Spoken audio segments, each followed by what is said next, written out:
এই মাদ্রাসাকে পুনর্জীবিত করার জন্য পাগড়ি আছে, পাঞ্জাবি আছে, লম্বা নামাজ পড়ে না, এই মাদ্রাসার অবস্থা হয়েছে, এই মাদ্রাসার অবস্থা হয়েছে। এই জন্য এই মাদ্রাসাকে জিন্দা করা, যে সমস্ত বুজুর্গ এই মাদ্রাসার ছুটি কেড়ে নিচ্ছে, ওনাদের কি আশা ছিল যে আমরা মারা যাব, এই মাদ্রাসাগুলো চলবে সব আল্লাহ আজাদ থেকে আমরা বাঁচি থাকবো। আমরা পাবলিক 1 টাকা 2 টাকা 100 200 করে ধান দেয় কেন দেয়?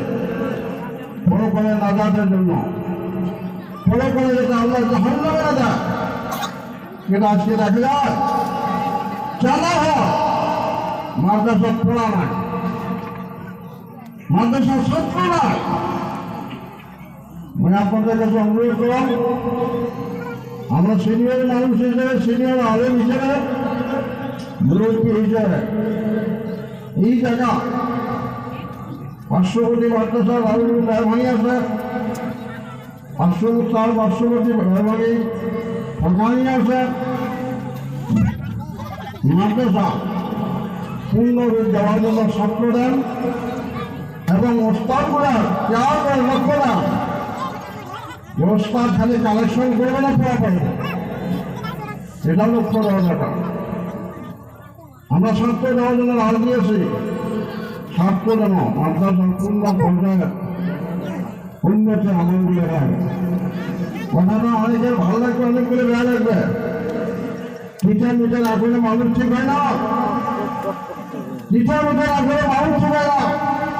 কেন মাদ্রাসা অবস্থায় লোকাল মাদ্রাসা কেন বানিয়েছে? ছেড়ে নেই মাদ্রাসা কেন আছে? ছেড়ে নেই।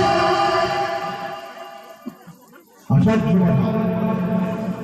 এটা পাবলিকে কর, মঙ্গল শিক্ষক বলব, মঙ্গল কমিটি বলব, বেশ টাকা